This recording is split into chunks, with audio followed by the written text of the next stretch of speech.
কোন মুসলমানের সঙ্গে দেখা হলে আপনি সালাম দেবেন, আসসালামু আলাইকুম বলে। আল্লাহ নবী বলেন, দুইজন মুসলমানের ভিতর থেকে যে ব্যক্তি আগে সালাম দেয় ওই ব্যক্তি অহংকার থেকে মুক্ত। আমার আল্লাহ ওই ব্যক্তির নামায় আমালে 10টা নেকি আর সওয়াব দান করে দেন। জোরে বলেন সুবহানাল্লাহ। একে অপরের ভিতরে সালাম বিনিময় করলে তাদের ভিতরে হৃদ্যতা, তাদের ভিতরে ভালোবাসা, মহব্বত তৈরি হয়। আল্লাহ পাক শুনিয়েছেন, কুল ইন্না সলাতি ওয়া নুসুকি ওয়া মাহইয়ায়া ওয়া মামাতি লিল্লাহি রাব্বিল আলামিন। আল্লাহ পাক বললেন, হে আমার প্রিয় নবী, কুল মানে হে নবী আপনি বলুন, ইন্না সালাতি নিশ্চয় নামাজ, ও নুসুকি এবং কুরবানি, আমাদের জীবন ও আমাদের মরণ, লিল্লাহি রাব্বিল আলামিন, সবকিছু আল্লাহ রাব্বুল আলামিনের জন্যই। জোরে বলুন সুবহানাল্লাহ। এই দুনিয়াতে আমরা নামাজ পড়বো আল্লাহর জন্য, কুরবানি দেব আল্লাহর জন্য, আমাদের জীবন ও মরণ আল্লাহ পাকের জন্য। প্রিয় নবী সাল্লাল্লাহু আলাইহি ওয়াসাল্লাম তিনি শুনিয়েছেন, মান আহাব্বা লিল্লাহ, তোমরা কাউকে ভালোবাসো আল্লাহর জন্য, ও আবগাদা লিল্লাহ, কারোর সঙ্গে শত্রুতা করো আল্লাহ পাকের জন্য, ও আতা লিল্লাহ, আর কাউকে তোমরা দান করো ওটাও আল্লাহ পাকের জন্যই, ও মানা লিল্লাহ, কাউকে দান করা থেকে বিরত থাকো আল্লাহর জন্য। যদি তোমাদের ভালোবাসা, শত্রুতা করা, দান করা, দান না করা সবকিছু আল্লাহ পাকের জন্যই হয়, ফাকাদ ইসতাকমালাল ঈমান, ওই ব্যক্তির ভিতরে ঈমান পরিপূর্ণ রয়েছে, মুকাম্মাল আছে। আমার ভাইজানেরা, এজন্য লৌকিকতার কোনো দাম নেই। আমরা যে কাজটা করব সেটা যদি আল্লাহ রাব্বুল আলামিনকে রাজি আর খুশি করানোর জন্যই হয়, তাহলে আমাদের কাজটা ছোট হলেও আল্লাহ পাকের কাছে এই কাজের, এই আমালের মূল্য অনেক বেশি। প্রিয় নবী সাল্লাল্লাহু আলাইহি ওয়াসাল্লাম বলেছেন, যাকাত তুআমাল ঈমান, ওই ব্যক্তি প্রকৃতপক্ষে ঈমানের স্বাদ পেয়েছে। মান রাদিয়া বিল্লাহি রাব্বা, কোন ব্যক্তি, যে ব্যক্তি আল্লাহ পাককে রব হিসাবে পেয়েছে, আর অবিদিনান ইসলাম, আর ধর্মকে ইসলাম হিসাবে পেয়েছে, অবি মুহাম্মাদান রাসূলা, এবং মুহাম্মদ সাল্লাল্লাহু আলাইহি ওয়াসাল্লামকে রাসূল হিসাবে পেয়ে সন্তুষ্ট হয়েছে, যাকাত তুআমাল ঈমান, ওই ব্যক্তিটাই ঈমানের পরিপূর্ণ স্বাদ পেয়েছে। জোরে বলেন সুবহানাল্লাহ। আল্লাহ পাককে আমরা রব হিসাবে পেয়েছি, আর আমাদের ধর্মকে ইসলাম হিসাবে পেয়েছি, আর আমরা আমাদের রাসূলকে মুহাম্মদ সাল্লাল্লাহু আলাইহি সাল্লামকে রাসূল হিসাবে পেয়েছি। এই পাওয়ার পরে যারা সন্তুষ্ট হয়েছে, নবীজি বললেন তারা ঈমানের পরিপূর্ণ স্বাদ পেয়ে গেল। একবার জোরে বলুন না সুবহানাল্লাহ। আমার ভাইজানেরা, জওয়ানেরা, যুবকেরা, মহান আল্লাহ রাব্বুল আলামিন আমাদের জন্য এই দুনিয়াটাকে খেল তামাশার জায়গা বানিয়েছেন। কোরআন মাজিদে সূরা কাহাফের ভিতর আল্লাহ শুনিয়ে দিলেন, আল মাল ওয়াল বানুনা জিনাতুল হায়াতিদ দুনিয়া ওয়াল বাকিয়াতুস সালিহাত, এই দুনিয়ার জমিনে সন্তানাদি এবং আমাদের টাকা পয়সা গুলি, এগুলি দুনিয়ার জিনাত, এগুলি দুনিয়ার মোহগ্রস্ত জিনিস, এগুলি কেবলমাত্র আল্লাহর দ্বীন থেকে আমাদের ভুলিয়ে রেখে দেয়। আমরা দুনিয়ার জমিনে টাকা পেয়ে, সম্পদ পেয়ে, সন্তানাদি পেয়ে আল্লাহ রাব্বুল আলামিনকে আমরা যদি ভুলে যাই, তাহলে আপনি ঈমানের হক আদায় করলেন না। আল্লাহ পাক কোরআন মাজিদে শুনিয়েছেন, এ দুনিয়ার জমিনে আমি আল্লাহ মানুষ ও জিন জাতিকে বানিয়েছি কেবলমাত্র আমার ইবাদত বান্দেগি করার জন্য কোরআন মাজিদের সূরা মুলকের ২য় নম্বর আয়াত আল্লাহ শুনিয়ে দিলেন, আল্লাযী খালাকাল মাউতা ওয়াল হায়াতা লিয়াবলুয়াকুম আইয়ুকুম আহসানু আমালা।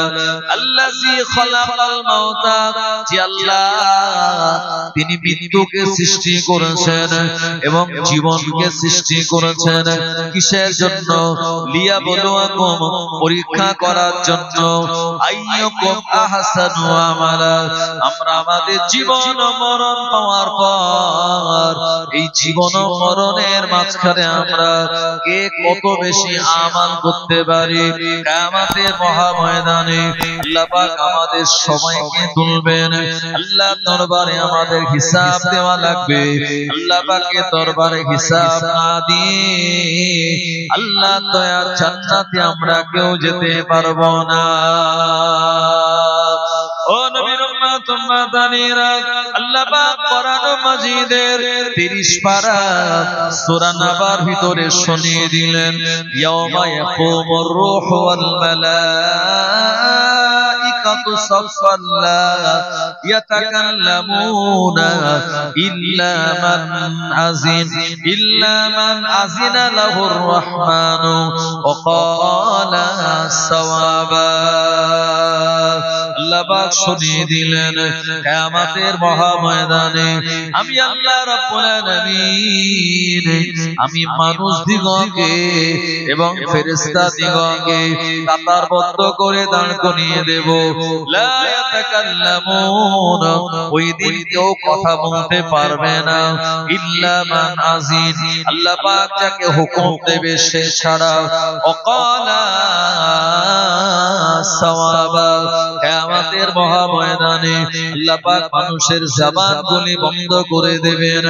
আমাদের হাত কথা বলবে, আমাদের পা কথা বলবে, আমাদের শরীরের অঙ্গ প্রত্যঙ্গগুলো সাক্ষ্য দেবে দুনিয়ার জমিনে আমরা কোন পথে টাকা ইনকাম করলাম, কোন পথে টাকাটা আমরা খরচ করলাম, এ হাত দিয়ে আমরা কত গুনার কাজ করেছিলাম, এ পা দিয়ে গুনার রাস্তায় আমরা কেমন গিয়েছিলাম, কোন জায়গাতে গিয়েছিলাম।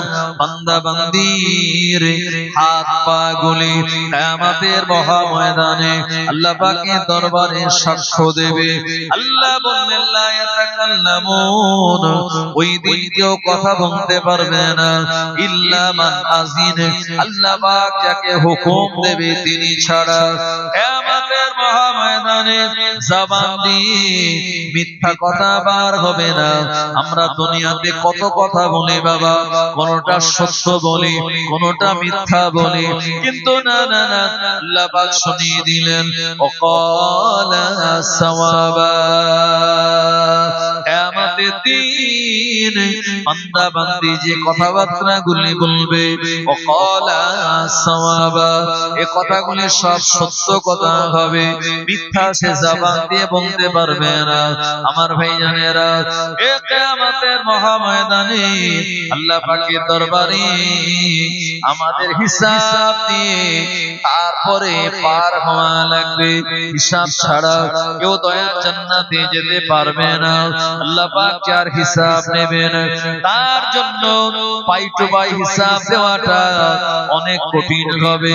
এজন্য প্রিয় নবী বললেন, হে আমার উম্মত উম্মতানিরা,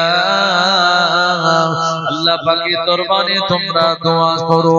আল্লাহ পাকের দরবারে যখন তোমরা হাত তুলবে, মুনাজাত করে বলো, ও রব্বুল আলামিন, আল্লাহ আপনি আমার হিসাবটাকে সহজ করে দিন। আল্লাহুম্মা হাসিবনি হিসাবান ইয়াসীরা, আল্লাহুম্মা হাসিবনি হিসাবান ইয়াসীরা। এ মুনাজাত যদি আপনি করেন, আল্লাহ পাক যদি কবুল করে নেন, কিয়ামতের মহা ময়দানে আপনার আমার হিসাবটাকে আল্লাহ পাক সহজ করে দেবে। জোরে বলুন সুবহানাল্লাহ। ও নবীর উম্মত উম্মতানিরা, যে কিয়ামতের মহা ময়দান সম্পর্কে আমার আল্লাহ কোরআন মাজিদের সূরা বানী ইসরাঈলে শুনিয়ে দিলেন আমার আল্লাহ রাব্বুল আলামিন সব মানুষদেরকে তিনি একত্রিত করবেন ওকুল্লা ইনসানিন আলজাবনাহু তাইরাহু ফি উনুকিহি ওয়া নুখরিজু লাহু ইয়াওমাল কিয়ামাতি কিতাবান ইয়ালকাহু মানশুরা ইকরা কিতাবাকা কাফা বিনাফসিকাল ইয়াওমা আলাইকা হাসিবা। ও আমার ভাইজানেরা, দুনিয়ার জমিনে বিভিন্ন মার্কেটে দোকানে বাজারে আপনি দেখবেন সিসি ক্যামেরা গুলি লাগানো থাকে। যে সিসি ক্যামেরাতে প্রতিনিয়ত যে ঘটনাগুলি ঘটছে, কোন মানুষ যাতায়াত করে, সব সিসি ক্যামেরাতে রেকর্ড হয়। আল্লাহ পাক প্রতিটা বান্দা বান্দির এই হুলকুমের জায়গাতে একটা মেমোরি সেট করে দিয়েছেন। আল্লাহ পাক আমাদের প্রতিটা বান্দা বান্দির গলার হুলকুমের জায়গাতে একটা মেমোরি লাগিয়ে দিয়েছেন। আমার ভাইজানেরা, এমন করে ফোনে যেমন মেমোরি থাকে, এই মেমোরির ভিতরে যা কিছু হয় সেগুলি সব লোড থাকে। আল্লাহ পাকের বান্দা বান্দি হয়ে আমরা দুনিয়াতে কোন কাজ করছি, কোন জায়গায় যাচ্ছি, কোন কথা আমরা বলছি, সব মেমোরির ভিতরে এক এক করে লোড হয়।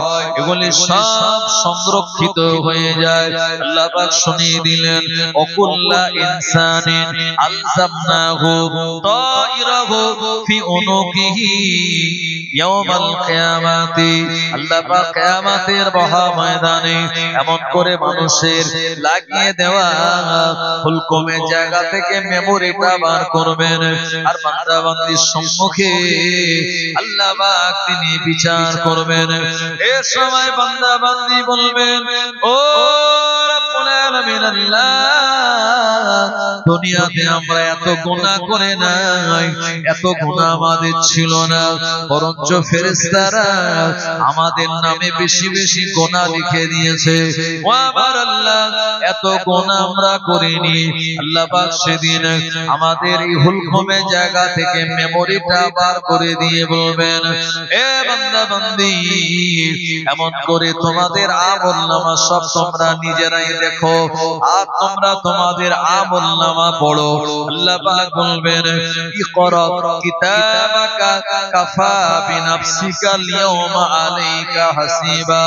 পড়ো তোমার আমলনামা, আজকে তোমার বিচার তুমি নিজে করার জন্যই যথেষ্ট হয়ে যাবে। ও আমার ভাইজানেরা, কিয়ামতের দিন বান্দা কতটুকু গুনাহ করেছিল, কতটুকু নেকির কাজ করেছিল, সব যখন তার সামনে চলে আসবে, ওই বান্দা তখন নাচার হয়ে যাবে। ও নবীর উম্মত উম্মাতানিরা, এজন্য দুনিয়ার জমিনটা হলো এমন একটা জায়গা, যে জায়গাতে বিভিন্ন রকমের লোভ লালসা আছে। এ দুনিয়ার জমিনে টাকা পয়সা, ধন দৌলত, গাড়ি বাড়ি, নারী পাওয়ার পর মানুষেরা আল্লাহ পাককে তারা ভুলে যায়। কিন্তু মনে রাখুন, আল্লাহ পাক কোরআন মাজিদে তিনি শুনিয়ে দিলেন, মা খালাকতুল জিন্না ওয়াল ইনসা ইল্লা লিয়াবুদুন। আমি আল্লাহ দুনিয়া জমিনে মানুষ এবং জিন জাতিদেরকে বানিয়েছি কেবলমাত্র আমার ইবাদত বান্দেগী করার জন্য, অন্য কোনো কারণে নয়। আল্লাহ পাক আমাদের যে নিয়তে দুনিয়াতে পাঠালেন, আমরা আমাদের সেই কম্পালসারি কাজটাকে বাদ দিয়ে এডিশনাল কাজ নিয়ে আমরা দৌড়াদৌড়ি ছোটাছুটি করি। আল্লাহ পাক আমাদেরকে নির্ধারিত একটা হায়াত দিয়েছেন। এই হায়াত যখন শেষ হয়ে যাবে, আমরা কেউ দুনিয়াতে থাকবো না। আল্লাহ পাকের ডাকে এক এক করে সবাই আমরা বিদায় নিয়ে চলে যাব। কথা ঠিক কিনা বলুন? ও জওয়ানেরা, যুবকেরা, আল্লাহর হুকুম হয়ে গেলে এক মুহূর্ত এ দুনিয়াতে থাকা আমাদের জন্য আর সম্ভব নয়। তাই কবি বলেছেন, চিন্তা করে দেখো না কবরে কি যাইবে না। চিন্তা করে দেখো না কবরে কি যাইবে না, যেই কবরে আল্লাহ ছাড়া সঙ্গী কেহ থাকবে না, যেই কবরে আল্লাহ ছাড়া বন্ধু কেহ থাকবে না। চিন্তা করে দেখো না কবরে কি যাইবে না, চিন্তা করে দেখো না কবরে কি যাইবে না, যেই কবরে আল্লাহ ছাড়া বন্ধু কেহ থাকবে না, যেই কবরে আল্লাহ ছাড়া সঙ্গী কেহ থাকবে না। চিন্তা করে দেখো না কবরে কি যাইবে না। এ দুনিয়ার সবই পর, কবর যে তোর আসল ঘর। এ দুনিয়ার সবই পর, কবর যে তোর আসল ঘর। কেমনে সেটা থাকবে তুমি শুধুই মাটির বিছানা। চিন্তা করে দেখো না কবরে কি যাইবে না, যেই কবরে আল্লাহ ছাড়া সঙ্গী কেহ থাকবে না, যেই কবরে আল্লাহ ছাড়া বন্ধু কেহ থাকবে না। চিন্তা করে দেখো না কবরে কি যাইবে না। আজান কানে শুনিয়া কেমনে থাকো ঘুমায়া, আজান কানে শুনিয়া কেমনে থাকো ঘুমায়া। কবরের আযাবের কথা একটু স্মরণ করো না।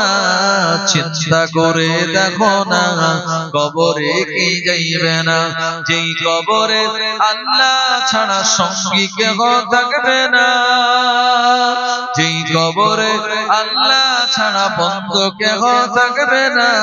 চিন্তা করে দেখো না কবরে কি যাইবে না।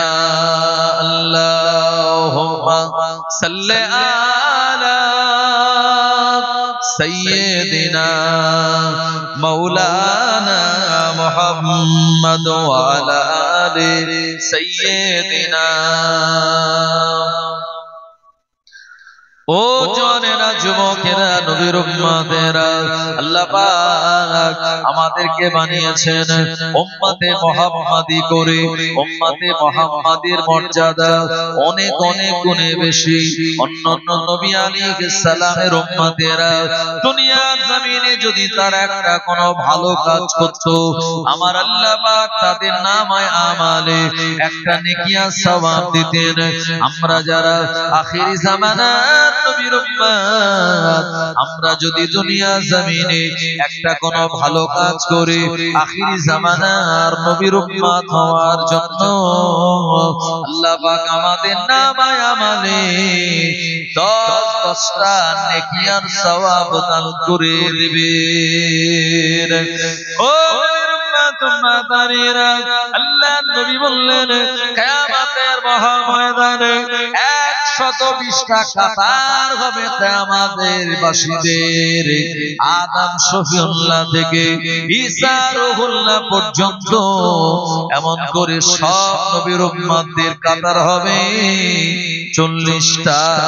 আর আখিরি জামানার নবীর উম্মতের কাতার হবে 80টা।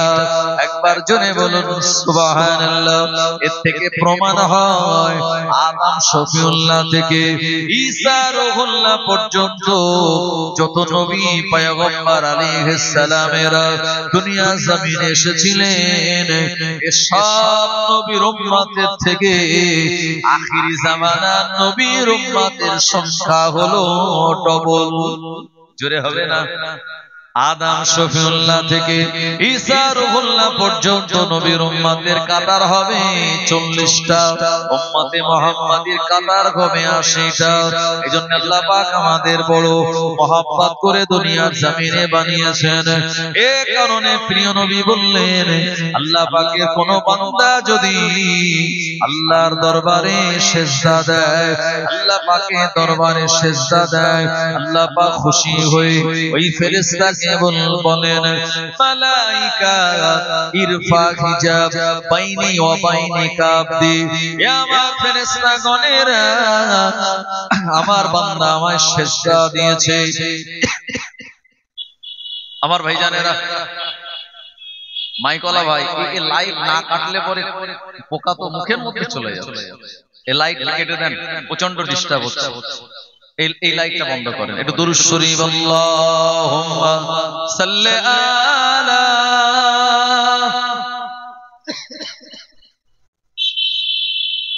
ও ক্যামেরা ছেড়ে দিন, এটা ক্যামেরা বলে যাবে, লাইট আছে।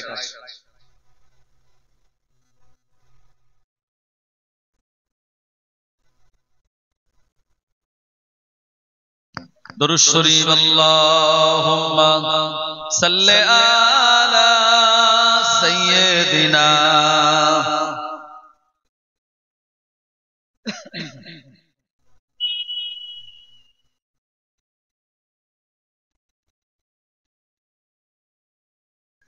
ইয়া নবী মুহাম্মদ, ইয়া রাসূল মুহাম্মদ, তুমি মোর শাফায়াত, তুমি মোর শাফায়াত। ইয়া নবী মুহাম্মদ, ইয়া রাসূল মুহাম্মদ, তুমি মোর শাফায়াত, তুমি মোর শাফায়াত। পেলে দিদার একটিবার তোমাকে খোদার কসম, কলিজার মায়া দিয়ে তখন ধোয়াব তোমার কদম। বয়স করুনি দেখেনি ভাঙে ইশকে সকল দাঁত, তুমি মোর শাফায়াত, তুমি মোর শাফায়াত। ইয়া নবী মুহাম্মদ, ইয়া রাসূল মুহাম্মদ, তুমি মোর শাফায়াত, তুমি মোর শাফায়াত। কোরআন দেখ 101, আল কোরআনে নবীর নাম দুটি কম, আল্লাহর নাম 99 গিয়ে থাম। কুসুম বিহীন দেখো ডিম, এর পাবে না কোনো স্বাদ, তুমি মোর শাফায়াত, তুমি মোর শাফায়াত। ইয়া নবী মুহাম্মদ, ইয়া রাসূল মুহাম্মদ, তুমি মোর শাফায়াত, তুমি মোর শাফায়াত। আল্লাহুম্মা সাল্লি আলা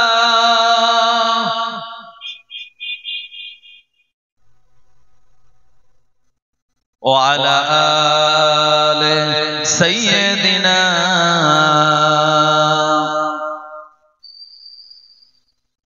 ও নবীর উম্মত উম্মতানিরা, আমি আপনাদের যে কথা বলতেছিলাম, আল্লাহ পাক আমাদেরকে দুনিয়ার জমিনে পাঠিয়েছেন প্রতিটা আমালের বিনিময়ে জাযা পুরস্কার তিনি কিয়ামতের মহাময়দানে আমাদের দেবেন। এ কারণে দুনিয়াতে আল্লাহ পাক আমাদের জন্য নেয়ামত করে প্রিয় নবীর উম্মত করে আমাদের বানিয়েছেন। আখিরি জামানার নবীর উম্মত হওয়ার খাতিরে অন্যান্য সব নবীর উম্মতের থেকে আখিরি জামানার নবীর উম্মতের মর্যাদা অনেক অনেক গুণে বেশি। এজন্য প্রিয় নবীকে মহব্বত করা, ভালোবাসা, এটা ঈমানদারের ঈমানি দায়িত্ব। ও নবীর উম্মত উম্মতানিরা, কিয়ামতের মহাময়দানে আল্লাহ রাব্বুল আলামিনের কাছে সর্বপ্রথম যিনি যাবেন তিনি হলেন নবীজির সাহাবী হযরত আবু বকর সিদ্দিক রাদিয়াল্লাহু আনহু, যিনি বয়স্কদের ভিতরে প্রথম ঈমানের কালমা পড়ে মুসলমান হয়েছিলেন। আল্লাহর হাবিবের হাতে হাত দিয়ে নবীজিকে এমন মহব্বত করেছিলেন, ভালোবেসেছিলেন বাবা, নিজের জানের থেকে প্রাণের থেকেও আল্লাহর নবীকে বেশি মহব্বত করতেন, ভালোবাসতেন। ও জানেনা যুবকেরা, যে আবু বকর আল্লাহর নবী হিজরতের সঙ্গী, যে আবু বকর সিদ্দিক রাদিয়াল্লাহু আনহু আল্লাহর হাবিবের কারে সুরের সঙ্গী। জোরে বলুন সুবহানাল্লাহ। আল্লাহর হাবিব বলেছেন, আমার আবু বকর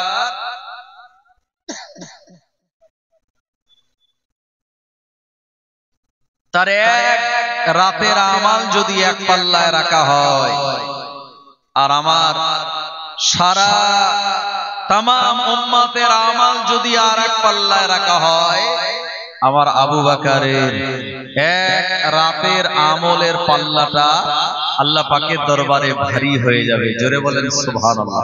আর একটু জোরে হবে না সুবহানাল্লাহ?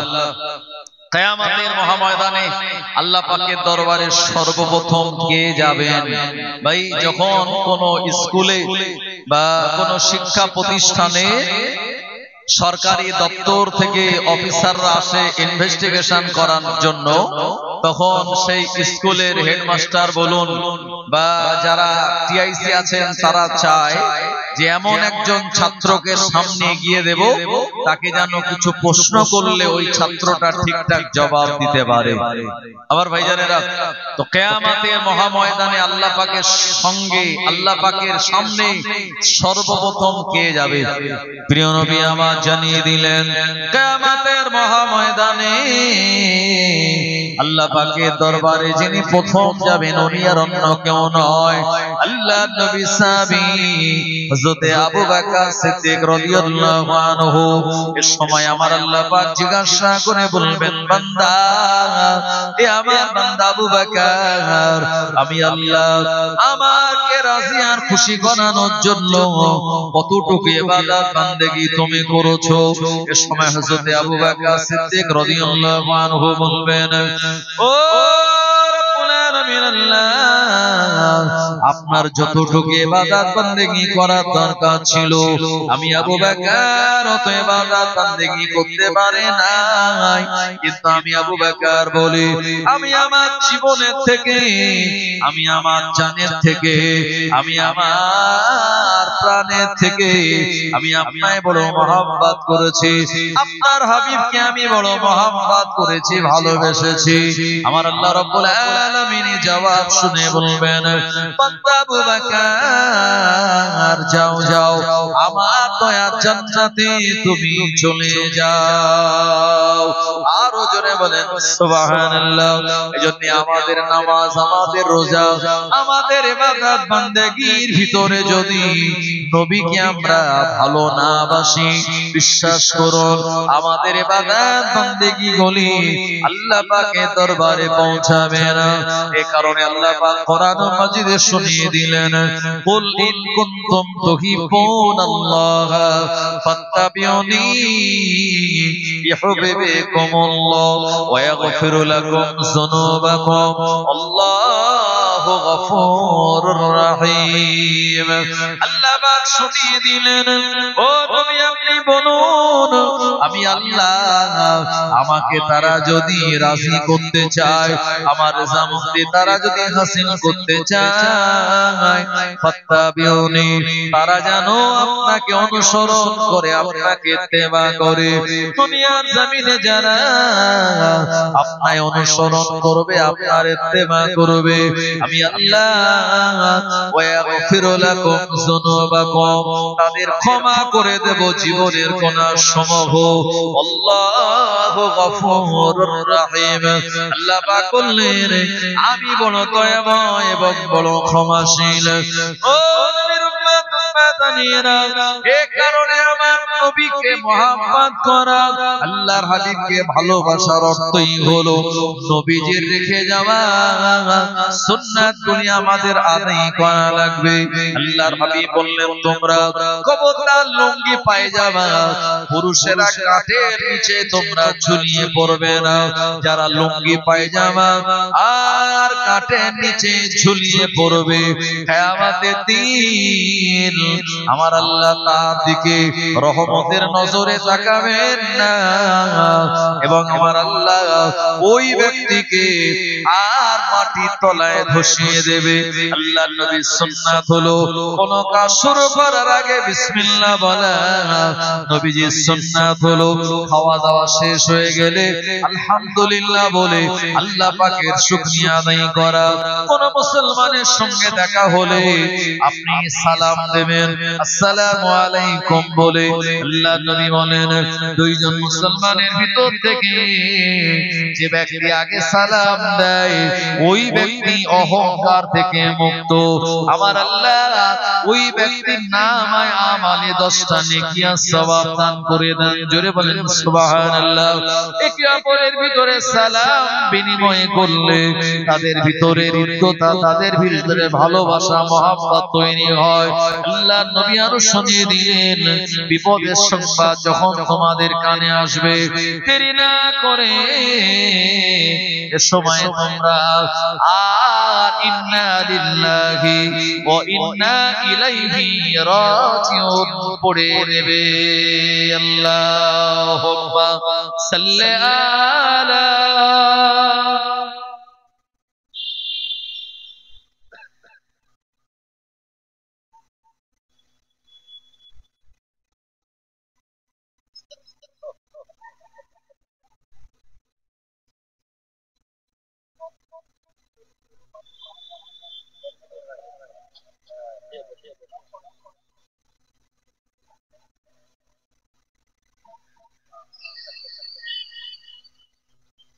জন্ম আমার নবীর যুগে হলে কেমন হতো, জন্ম আমার নবীর যুগে হলে কেমন হতো, দুনয়নে রাসূল পাক দেখিলে কেমন হতো, দুনয়নে রাসূল পাক দেখিলে কেমন হতো, জন্ম আমার নবীর যুগে হলে কেমন হতো। আসত ভেসে হযরত বেলালের মধুর আযান, আসত ভেসে হযরত বেলালের মধুর আযান, ওই আযানে ছিল এমন প্রেম মুগ্ধ রহমান, জন্ম আমার নবীর যুগে হলে কেমন হতো। আল্লাহুম্মা সাল্লি আলা সাইয়্যিদিনা মাওলানা মুহাম্মদ ওয়া আলা আলিহি মাওলানা মুহাম্মদ। আমার ভাইজানেরা, সোনা মানিকেরা, ও উম্মতেরা, আপনি নবীকে মহব্বত করেন, ভালোবাসেন, এর প্রমাণ হলো আল্লাহর নবীর সুন্নাতগুলি আমাদের ভিতরে থাকা। আল্লাহর নবী জানিয়ে দিলেন আকাসুস শারিফ তোমরা গোঁফ ছোট করবে, ওয়া ইফাউল লিহাইয়া আর তোমরা দাড়িটাকে লম্বা করবে। আল্লাহর নবী শুনিয়ে দিলেন আমার সুন্নাত হলো যখন তোমরা খাদ্যগুলি খাবে, এই খাদ্যগুলি এক ধার দিয়ে তোমাদের কোলের কাছ থেকে খাবে, খবরদার বাসনের মাঝখান থেকে তোমরা খাবে না, কারণ বাসনের মাঝখানে আল্লাহ পাক খাদ্যে বরকত নাযিল করে দেন। প্রিয় নবীর সুন্নাত হলো আল্লাহ নবী শুনিয়ে দিলেন যখন কোন মানুষ আপনার কাছে বলবে ভাই আমার জন্য দোয়া করবেন, আপনি তাকে ফি আমানিল্লাহ বলে বিদায় করবেন। আল্লাহ নবী শুনিয়ে দিলেন যখন তোমরা বাড়ি থেকে কাজের সন্ধানে বেরিয়ে পড়বে আর বাড়িদেরকে আর বাচ্চাদেরকে পরিবারকে আল্লাহর উপরে হাওলা তোমরা করে যাবে, জবানে তোমরা বলে নেবে বিসমিল্লাহি তাওয়াক্কালতু আলাল্লাহ লা হাওলা ওয়ালা কুওয়াতা ইল্লা বিল্লাহ। এই কথা কোন বান্দা যদি বলে বাড়ি থেকে বেরিয়ে যায়, ওই বাড়ির পরিবারকে আমার আল্লাহ তিনি হেফাজত করে দেন। জোরে বলেন সুবহানাল্লাহ। ও নবীর উম্মত দানিয়েরা আল্লাহ নবী শুনিয়ে দিলেন আমার সুন্নাত হলো যখন তোমরা পানি পান করবে 3 ঢোকে পানি পান করবে এবং তোমরা দাঁড়িয়ে দাঁড়িয়ে পানি পান করবে না এবং তোমরা বাম হাতে পানি পান করবে না। দাঁড়িয়ে দাঁড়িয়ে বাম হাতে পানি পান করা এটা হলো শয়তানের আখলাক, এটা হলো শয়তানের কাজ। যদি আল্লাহর কোন বান্দা দাঁড়িয়ে দাঁড়িয়ে পানি পান করে, আল্লাহর নবী আজ থেকে 1500 বছর আগে এটা মানা করে গেলেন। এই জামানার ডাক্তাররা তারা অ্যানালাইসিস করে গবেষণা করে বলল দাঁড়িয়ে দাঁড়িয়ে পান করলে পরে আমাদের কিডনির উপরে চাপ পড়ে, আমাদের কিডনিটা ইফেক্টেড হয়ে যায়। ও জানেনা, এজন্য বর্তমান যুগের বৈজ্ঞানিকরা যারা ডাক্তার না তারা বললেন আজ থেকে 1500 বছর আগে মুসলমানদের নবী মুহাম্মদ ইবনে আব্দুল্লাহ যে কথা বলে গিয়েছেন বসে বসে পানি পান করা, এটা হলো বিজ্ঞান সম্মত একটা পদ্ধতি। জোরে বলেন সুবহানাল্লাহ। ও আল্লাহ পাক আমাদের নবীকে এমন মর্যাদাপূর্ণ নবী করেছিলেন। আমাদের নবী যে কথাগুলি যে সুন্নাতগুলি সমাজের জমিনে তিনি রেখে গিয়েছেন, আমাদের পালন করার জন্য আদেশ করে গিয়েছেন, সব সুন্নাতগুলি বৈজ্ঞানিক সম্মত এবং প্রতিটা সুন্নাত মানুষের জীবনের জন্য কল্যাণকর। এ কারণে কোরআন মাজিদে আল্লাহ পাক তার নবীর ব্যাপারে বললেন হাবিব ওয়ারাফানা লাকা যিকরাক, আমি আল্লাহ আপনার আলোচনা আপনার মর্যাদাকে সমুন্নত দান করে দিলাম। আরো জোরে বলেন সুবহানাল্লাহ। এজন্য সে নবীর ভালোবাসার নিদর্শন হলো নবী দিবস কায়েম করা। রবিউল আউয়ালের চাঁদ যখন ওঠে তাম বিশ্বের মুসলমানেরা আল্লাহর নবীর মহব্বতে ভালোবাসায় নবী দিবস তারা পালন করেন। আমার নবীর জন্ম দিবস তারা পালন করে আমরা বিভিন্ন জায়গাতে ওয়াজ ও নসিহতের মাহফিল দেই। আল্লাহর নবীর উপরে আমরা কুইজ প্রতিযোগিতা করি, বিভিন্ন জায়গাতে নবীর সিরাত আলোচনা হয়। এটা হলো নবীজির ভালোবাসার একটা নিদর্শন, এটা শুধুমাত্র নবীজির জন্য খাস। ও নবীর উম্মত উম্মাতানিরা,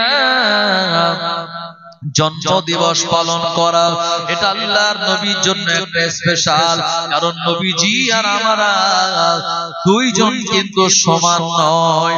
আল্লাহর হাবিবের উপরে 6 ওয়াক্তের নামাজ ফরজ ছিল, 5 ওয়াক্তের নামাজ এক্সট্রা তাহাজ্জুদের নামাজ। আমরা যারা ঈমানদার নবীর উম্মত আমাদের উপরে 5 ওয়াক্তের নামাজ ফরজ। ও নবীর উম্মত উম্মাতানিরা, আল্লাহর হাবিবের উপরে যাকাত ফরজ ছিল না, কিন্তু উম্মতে মুহাম্মাদির ভিতরে যারা বড় লোক তাদের উপরে যাকাত দেওয়াটাকে আমার আল্লাহ পাক তিনি ফরজ করে দিয়েছেন।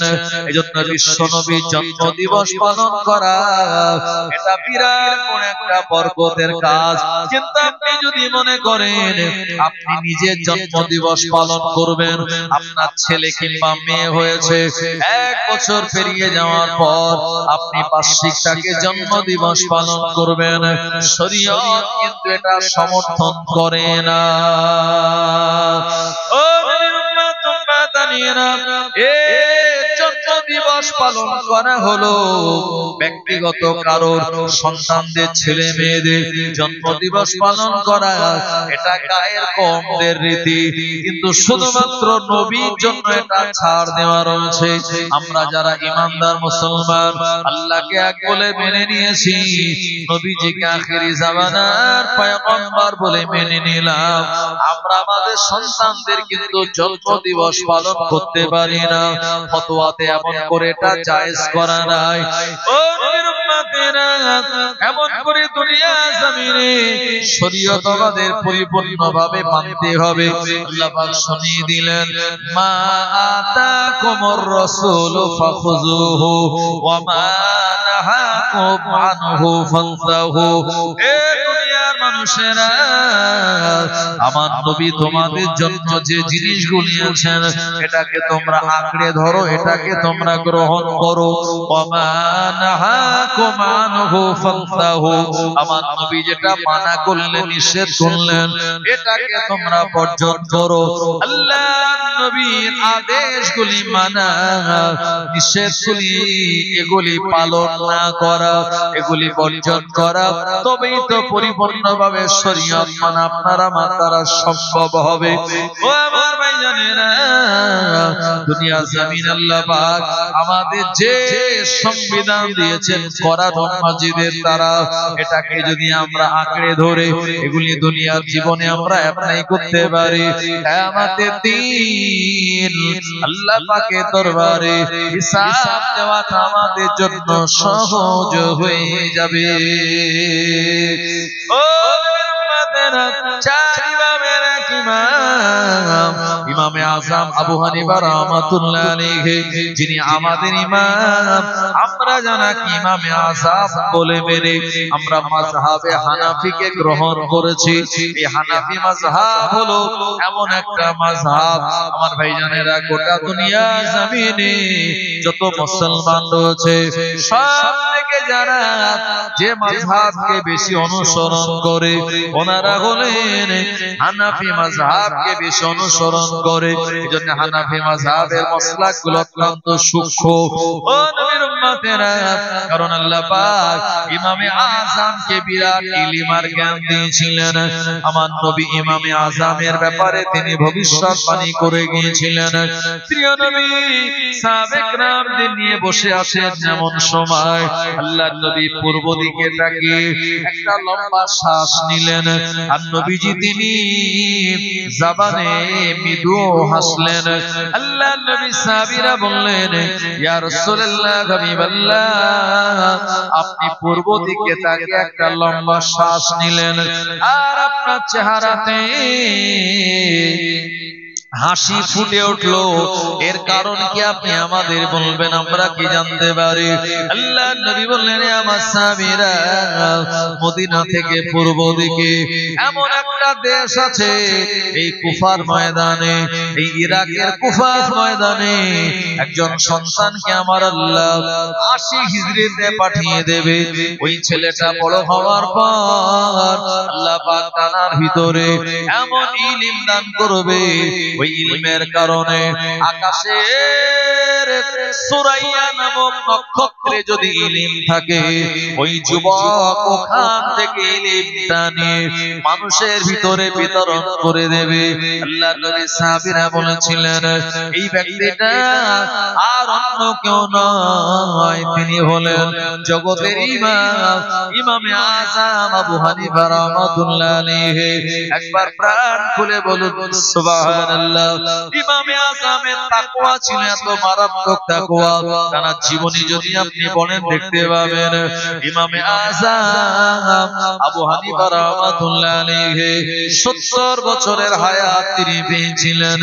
এই 70 বছর জিন্দেগির ভিতরে তিনি 40টা বছর ইশার ওযুতে ফজরের নামাজ আদায় করেছিলেন। আরো জোরে বলেন সুবহানাল্লাহ। ইশার ওযুতে ফজরের নামাজ পড়েছেন, তার মানে 40 বছর রাতের বেলা ঘুমায়নি। ঘুমালে ওযু থাকবে বাবু? ইমামে আযম আবু হানিফা রাহমাতুল্লাহ আলাইহি 40টা বছর রাতের বেলা না ঘুমিয়ে ইশার ওযুতে ফজরের নামাজ আদায় করলেন। আর আমরা যারা ওই ইমামের অনুসারী, ফজরের নামাজ না পড়ে আমরা ঘুমাই। কথা ঠিক কিনা? এজন্য কবি বলেছেন, দিন যায় রাত আসে কমেতেছে হায়াত, চিন্তা করে দেখো সবে সামনে মত, হাসি খুশি রং তামাশা ছাড়িয়ে এখন পরশবে আল্লাহ আল্লাহ থাকিতে জীবন। ও নবীর উম্মতেরা, আপনার আমার জন্য মুয়াজ্জিন 5 বার আহ্বান করে বলে, হাইয়া আলাস সালাত, হাইয়া আলাল ফালাহ, এসো নামাজের দিকে, এসো কল্যাণের দিকে। বান্দা বান্দি মুয়াজ্জিনের আযান শুনে যখন মসজিদে চলে যায়, আমার আল্লাহ তাদের উপরে রাজি আর খুশি হয়ে যায়। আল্লাহ নবী বললেন, যারা এশার নামাজ আর ফজরের নামাজ, এই দুইটো সময় নামাজ হলো রাতের বেলা। এমন করে এশার নামাজ অন্ধকারে আপনার মসজিদে যাওয়া লাগে। ফজরের সময় পরিপূর্ণ তখন সূর্য ওঠে না, মসজিদে যাওয়ার রাস্তাটা একটু অন্ধকার অন্ধকার থাকে। আল্লাহ নবী শুনিয়ে দিলেন, হে আমার উম্মতেরা, যারা ফজরের নামাজে এশার নামাজে রাতের বেলা পায়ে হেঁটে মসজিদে যাবে, তোমরা তাদেরকে সুসংবাদ দাও। আল্লাহ নবী বললেন, ওই ব্যক্তির জন্য কিয়ামতের দিন আল্লাহ তাকে নূর করে দেবেন। কিয়ামতের দিনটা তার জন্য একেবারে আলোর মতো পরিষ্কার হয়ে যাবে। আল্লাহ পাক তাকে চোখ দিয়ে কিয়ামতের মহা ময়দানে তুলবেন। কিন্তু না না না, আল্লাহর আয়াতগুলি যারা অস্বীকার করেছিল, আল্লাহর নামাজগুলি যারা আদায় করে না, কিয়ামতের দিন তাদেরকে আল্লাহ পাক অন্ধ করে তুলবেন। ও নবীর উম্মতেরা, হে বান্দা বান্দীরা বলবে, আল্লাহ দুনিয়াতে আমরা তো অন্ধ ছিলাম না, আমাদের চোখ ছিল, আজকে কিয়ামতের দিন আমাদের কেন চোখ অন্ধ, কেন দেখতে পাই না? আল্লাহ বলবেন, যেভাবে তোমরা দুনিয়াতে আমায় ভুলে গিয়েছিলে, আমি আল্লাহ আজকে তোমাদের সেভাবেই ভুলে গেলাম। ও নবীর উম্মত উম্মতানিরা, জন্য আমরা যারা এ দুনিয়ার জমিনে আল্লাহ পাকের বান্দা, আমরা যারা এসেছি দুনিয়ায় কেবল মাত্র আল্লাহর ইবাদত বান্দেগি করার জন্য। কথা ঠিক কিনা বাবু? আমার ভাইজান, বাবু ওপরে আসেন না, ইমাম সাহেব মানুষ ওপরে আসেন, আসেন ওপরে আসেন, ভালো লাগবে। আলেম ওলামা ওপরে বসলে ভালো, আসেন আসেন ওপরে আসেন। আমার ভাইজানেরা, ও নবীর উম্মত উম্মতানিরা, এমন করে আমার আল্লাহ রাব্বুল আলামিন আমাদেরকে শুনিয়ে বললেন, তোমরা নামাজ আদায় করবে, কুরবানি দেবে, জীবন তোমাদের, মরণ তোমাদের, সবকিছু আল্লাহ রাব্বুল আলামিনের জন্য। আল্লাহ বললেন, কুল ইন্না সালাতি ওয়া নুসুকি ওয়া মাহইয়ায়া ওয়া মামাতি লিল্লাহি রাব্বিল আলামিন। ও নবী, আপনি বলুন, আমার নামাজ, আমার কুরবানি, আমার জীবন, আমার মরণ, সবকিছু আল্লাহ রাব্বুল আলামিনের জন্য। আপনার আমার দান খায়রাত, আপনার আমার ইবাদত বান্দেগি, আপনার আমার ভালো কাজ যদি আল্লাহকে রাজি করানোর জন্যই হয়, আল্লাহ পাক আমাদের অল্প কাজের বিনিময়ে বিরাট সওয়াব আর নেকি দেবে। যদি লোক দেখানো নামাজ আদায় করি, লোক দেখানো ইবাদত বান্দেগি করি, তাদের ব্যাপারে আমার আল্লাহ শুনিয়ে বললেন, ফাওয়াইলুল লিল মুসাল্লিন আল্লাযীনা হুম আন সালাতিহিম সাহুন আল্লাযীনা হুম ইউরাউনা ওয়া ইয়ামনাউনাল মাউন। ওই সমস্ত নামাজীরাই ক্ষতিগ্রস্ত যারা নামাজ সম্পর্কে বেখবর। আল্লাযীনা হুম ইউরাউন, আর যারা নামাজ আদায় করে মানুষকে দেখানোর জন্য, তারাও ক্ষতিগ্রস্তর ভিতরে।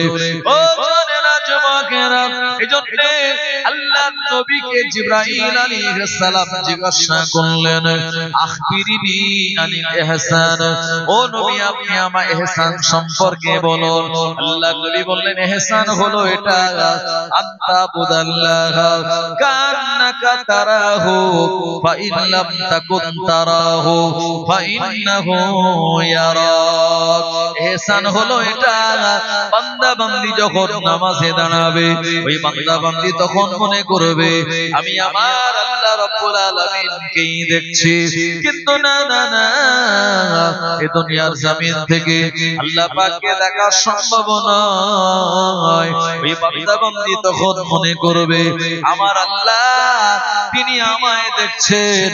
এটা মনে করে নামাজ পড়ার নামই হলো ইহসান। জোরে বলেন সুবহানাল্লাহ। চার ইমামের এক ইমাম, ইমামে আযম আবু হানিফা রাহমাতুল্লাহ আলাইহি টানা 70 বছর জিন্দেগির ভিতরে একটানা 30 বছর তিনি নফল রোজা রেখেছিলেন। রমজানের ফরজ রোজা 1 মাস, আর বছরে 5 দিন রোজা রাখা হলো হারাম। দুটো ঈদের দিন এবং বকরা ঈদের পরে আরো 3 দিন, এমন করে বছরে 5টা দিন বাদ দিয়ে ইমামে আযম আবু হানিফা রাহমাতুল্লাহ আলাইহি একটানা লম্বা 30 বছর তিনি রোজা রেখেছিলেন। জোরে বলেন সুবহানাল্লাহ। শুধু তাই নয়, জগতের ইমাম ইমামে আযম আবু হানিফা রাহমাতুল্লাহ আলাইহি হুজুরকে যেখানে কবর দেওয়া হবে, যে জায়গায় মাটি মানজিল করা হবে, হুজুর তিনি নিজের কবর নিজেই খুঁড়ে রেখে দিয়েছেন আগে থেকে।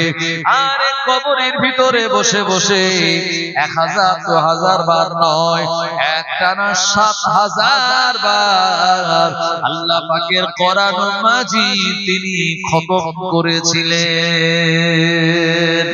আরো জোরে বলেন সুবহানাল্লাহ।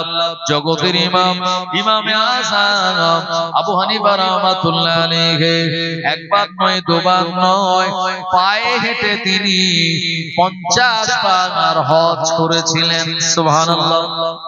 আমাদের ভারতবর্ষের কেরলের একজন যুবক, নাম হলো তার শিহাব চত্তুর, নাম শুনেছেন আপনারা?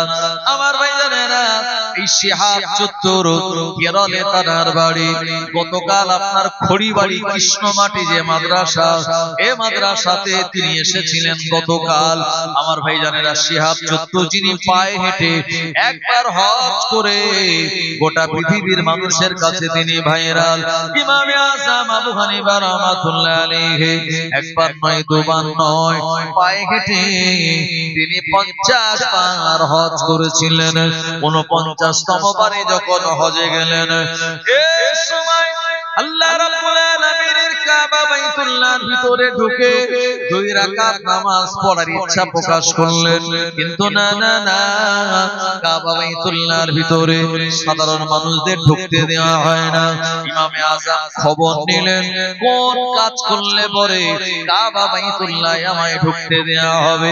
এ সময় তাকে জানিয়ে দেওয়া হলো, হয় বিরাট বড় মাপের আলেম বা ইমাম হওয়া লাগবে, আর তা না হলে দাতা হওয়া লাগবে। ইমামে আযম তো নিজেই বড় ইমাম, নিজের নাম কি নিজে বলতে পারেন না? না না, এজন্য বলেন আমি দাতা হব।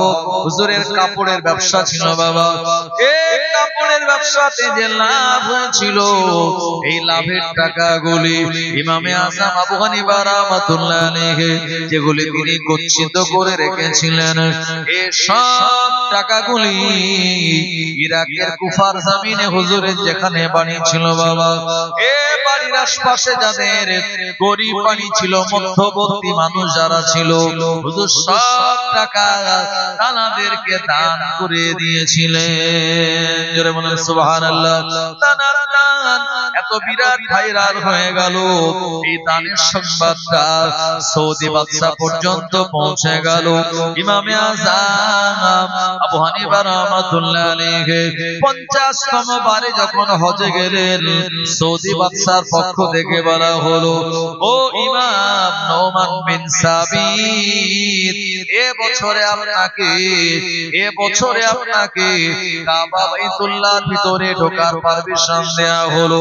ইমামে আযম আবু হানিফা রাহমাতুল্লাহ আলাইহি কাবা বাইতুল্লাহর ভিতরে ঢুকে 2 রাকাত নামাজ পড়বেন।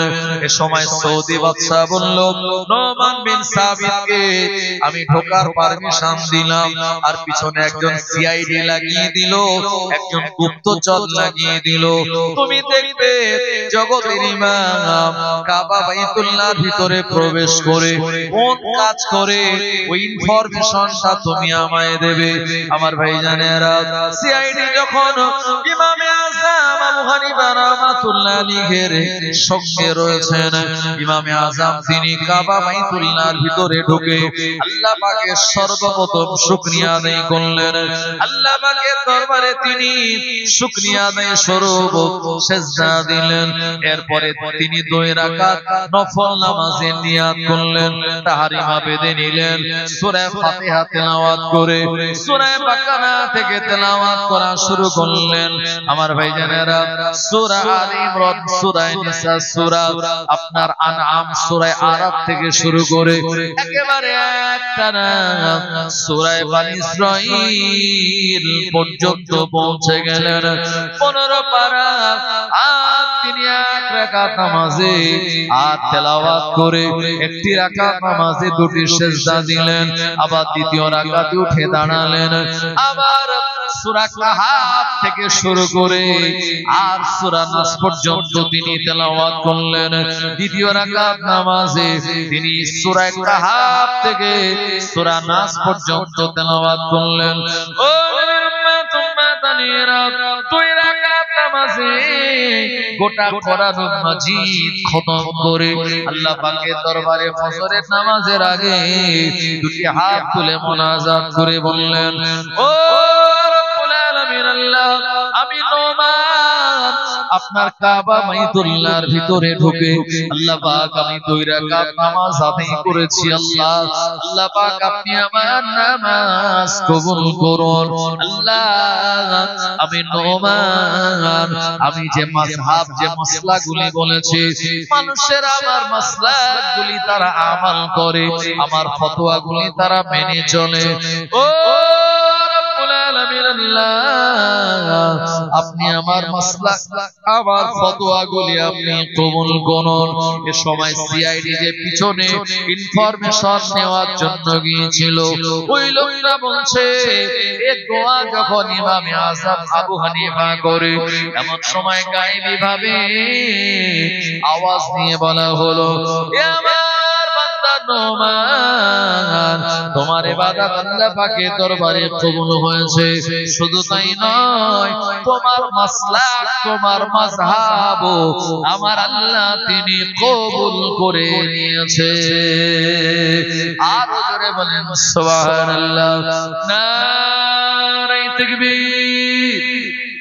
আমার ভাইজানেরা, আমরা যারা হানাফি মাযহাবকে মেনে চলি, অনেকে মাযহাব মানতে চায় না, কথা ঠিক কিনা? সারা জীবন আমরা নাভির উপরে হাত বেঁধেছি। কিছু মানুষ তারা নতুন করে বেরিয়েছে, বুকের উপরে হাত বাঁধে। ইমাম ওয়ালা তাল্লিন বললে আমরা আস্তে আস্তে আমিন বলি। কেউ আছে তারা বিরাট জোরে আমিন বলে মসজিদ কাঁপিয়ে দেয়। ও নবীর উম্মত উম্মতানিরা, তাদের ফতোয়া হলো বিনা ওযুতে কোরআন মাজিদ ছোঁয়া যাবে। তাদের ফতোয়া হলো টুপি না পরেও নামাজে দাঁড়ানো যাবে। তাদের ফতোয়া হলো মেয়েদেরকে মসজিদে নিয়ে যাওয়া যাবে। তাদের ফতোয়া হলো তারাবি নামাজ 20 রাকাত পড়ার দরকার নাই, 8 রাকাত পড়লেই হবে। তাদের ফতোয়া হলো বিয়ের আগে আশারা দিরহামান মোহরানা দেওয়ার দরকার নাই, কিছু একটা দিলেই হয়ে যাবে। তাদের ফতোয়া হলো এশার পেতের নামাজ 3 রাকাত নয়, 1 রাকাত পড়লেই হয়ে যাবে। ও নবীর উম্মতেরা মনে রাখুন, এদেরকে লা মাযহাবি বলা হয়। এরা কোন ইমাম মানে না। বর্তমান যুগে এমন ফিতনা ফাসাদ বিভিন্ন এলাকাতে বার হয়েছে। ও নবীর উম্মতেরা মাঝে মাঝে হানাফি মাযহাবের মানুষদের তারা ভুল ধরে। আমি আপনাদেরকে শুনিয়ে দেই, যে ইমামকে আমরা অনুসরণ করি, ওই ইমামের মাযহাব আর মাসলাক আমার আল্লাহ তিনি কবুল করে নিয়েছেন। তাই আমাদের মাযহাব হলো আল্লাহ পাকের দরবারে কবুলকৃত মাযহাব। এই মাযহাব মেনে দুনিয়ার জমিনে আমরা যদি ইবাদত বন্দেগী করি আর ফুরফুরা শরীফের মুজাদ্দিদুজ্জামানের তরিকা মেনে যদি আমরা চলতে পারি, আল্লাহর কসম ইনশাআল্লাহ আল্লাহ পাক আমাদেরকে দয়ার জান্নাতটা দিয়ে দেবেন। আরো জোরে বলেন সুবহানাল্লাহ। ও নবীর উম্মত উম্মতানিরা, ইমামে আযম আবু হানিফা হুজুরের জীবনীতে লেখা আছে হুজুর শুধু জাহিরি ইলমের আলেম ছিলেন না, আল্লাহ পাক তাকে বাতিনি ইলমও দিয়েছিলেন। তার ইলমে বাতিনি কেমন ছিল এ ব্যাপারে বলতে গিয়ে তার জীবনীতে লেখা আছে আল্লাহর ওলি নোমান বিন সাবিত রাহমাতুল্লাহ আলাইহি একটা সময় তিনি তার ছাত্রদেরকে নিয়ে আলেম ওলামাদেরকে নিয়ে তিনি একটা জায়গায় হাদিসের দর্স দেন। পাশে একটা ফুটবল খেলার মাঠ ছিল বাবা, এই জায়গা থেকে একটা বল এসে হুজুরের মজলিসে পড়ে গেল। এ সময় যারা বাচ্চারা খেলাধুলা করছিল মাঠে তারা সবাই ভয় পেয়ে গেল। তারা বলল হায় রে হায়, বল চলে গেল হুজুরের দরবারে, ইমামে আযম আবু হানিফার মজলিসে। এই বল তো আমরা কোনোভাবেই নিতে পারি না। সবাই আদব দেখায়, সম্মান দেখায়, হুজুরের সঙ্গে বেয়াদবি কেউ করবে না। এমন সময় একজন যুবক ছেলে এগিয়ে এসে বলল, তারা সম্ভব নয়, আমরা খেলতেছিলাম বল চলে গেল, অসুবিধা কোন জায়গায়? এ সময় এই ছেলেটা কথা বলে দেরি না করে হুজুরের মজলিসে বেয়াদবের মতো প্রবেশ করলো আর বলটা তুলে নিয়ে চলে গেল। ইমামে আযম আবু হানিফা রাহমাতুল্লাহ আলাইহি এই দৃশ্যটা দেখার পরে তিনি বললেন, এ বাবারা, আমার ছাত্ররা শুনে রেখে দাও, যে ছেলেটা আসলো আমাদের মজলিস থেকে বলটা তুলে নিয়ে চলে গেল, এই ছেলেটার জন্মের ত্রুটি রয়েছে। কথাটা ছোট না বড়? অনেক বড় কথা। এই এলাকায় যারা ছিল ছাত্র হিসাবে তারা মনে মনে বলল, হুজুর এমন কথা কেন বলল? না না না, একজন ছেলের তার জন্ম নিয়ে কথা বলা তো মারাত্মক ব্যাপার। হুজুর মনে হয় না জেনে অনেক বড় কথা বলে দিয়েছে। এটা তদন্ত করার জন্য, এটা সত্য মিথ্যা যাচাই করার জন্য হুজুরের ছাত্ররা ওই ছেলেটার আব্বা মা সম্পর্কে খবর নিয়ে নিল। খবর নিয়ে দেখা গেল ওই ছেলেটার মা আছে, কিন্তু আব্বাকে তার কোনো সন্ধান নাই। ছাত্ররা বলল, ইমামে আযম আমাদের হুজুর যেটা বলেছেন এটা হলো 100% একদম খাঁটি কথা, এবং এই ইলমটাকে ইলমে বাতিনি বলা হয়। জোরে বলেন সুবহানাল্লাহ। এই ইলমে বাতিনি আমার আল্লাহ ফুরফুরা শরীফের মুজাদ্দিদুজ জামানকে দিয়েছিলেন। এই ইলমে বাতিনি এমন করে আপনার ফুরফুরা শরীফের হুজুর পীর কেবলা রাহমাতুল্লাহ আলাইহি কে দিয়েছিলেন আল্লাহর ওলি হুজুর পীর কেবলা রাহমাতুল্লাহ আলাইহি। হুজুরের কাছে কয়েকজন মানুষ আসলো, এসে বলছেন, হুজুর একটুখানি আপনি আমাদের জন্য দোয়া করুন, আমরা এবছরে হজে যাওয়ার জন্য নিয়ত করলাম। আল্লাহর ওলি বললেন, বাবা আমি তোমাদের জন্য দোয়া করি, তোমরাও আমার জন্য দোয়া করো। তবে আল্লাহ পাক যদি চায় কাবা বাইতুল্লাহতে গিয়ে মক্কাতুল মুকাররমায় তোমাদের সঙ্গে আমার দেখা হয়ে যাবে। মুরিদ মুহিব্বিনগণেরা কথাটা শোনার পরে ভাবলেন, হুজুর মনে হয় বছরে হজে যাবেন। খোঁজ খবর নিয়ে দেখলেন, না না না, আল্লাহর ওলি তিনি তো হজে যাবেন না। আমার ভাইজানেরা হজে তানারা চলে গেলেন। এই সময় হজ শুরু হয়ে গেল। জিলহজ মাসের 8 তারিখ থেকে 13 তারিখ পর্যন্ত হজ। যারা মুরিদ মুহিব্বিন তানারা দেখতে পেলেন আল্লাহর ওলি আল্লাহর ওলি আল্লাহর ওলি হুজুর পীর কেবলা রাহমাতুল্লাহ আলাইহি কাবা বাইতুল্লাহ তিনি তাওয়াফ করছেন। লব্বাইক আল্লাহুম্মা লব্বাইক লব্বাইক লা শারীকা লাক লব্বাইক ইন্নাল হামদা ওয়ান নি'মাতা লাক ওয়াল মুলক লা শারীকা লাক। হুজুরকে ধরতে চাইলেন কিন্তু দেখা পেলেন না। হজ করে ফিরে আসলেন, হুজুর পীর কেবলা রাহমাতুল্লাহ আলাইহি দরবারে গেলেন। আল্লাহর ওলি মুচকে মুচকে হাসলেন, বললেন বাবারা কি ব্যাপার, আমার কাছে তোমরা আবার এসেছো? মুরিদ মুহিব্বিনগণেরা বললেন হুজুর আপনি তো আমাদের মতো টিকিট কেটে এরোপ্লেন করে আপনি তো হজে যান নাই, কিন্তু আমরা তো আপনাকে মক্কাতুল মুকাররমায় কাবা বাইতুল্লাহ তাওয়াফ করতে দেখেছি। আল্লাহর ওলি হুজুর রাহমাতুল্লাহ আলাইহি বলেছিলেন যারা আল্লাহর হয় আমার আল্লাহ তাআলাদের দিয়ে হজের সময় মক্কাতুল মুকাররমায় পৌঁছে দেয়। আর জোরে বলেন সুবহানাল্লাহ, আল্লাহুম্মা সাল্লি আলা ওয়া আলা আলি সাইয়্যিদিনা। फलक पर चांद जैसा है, नबी का नाम ऐसा है। फलक पर चांद जैसा है, नबी का नाम ऐसा है। दिलों से गम मिटाता है, मोहम्मद नाम ऐसा है। दिलों से गम मिटाता है, मोहम्मद नाम ऐसा है। ये दिल जो गम का मारा हो, मोहम्मद याद आता है। ये दिल जो गम का मारा हो, मोहम्मद याद आता है। जुदा जब कोई प्यारा हो, मोहम्मद याद आता है। जुदा जब कोई प्यारा हो, मोहम्मद याद आता है।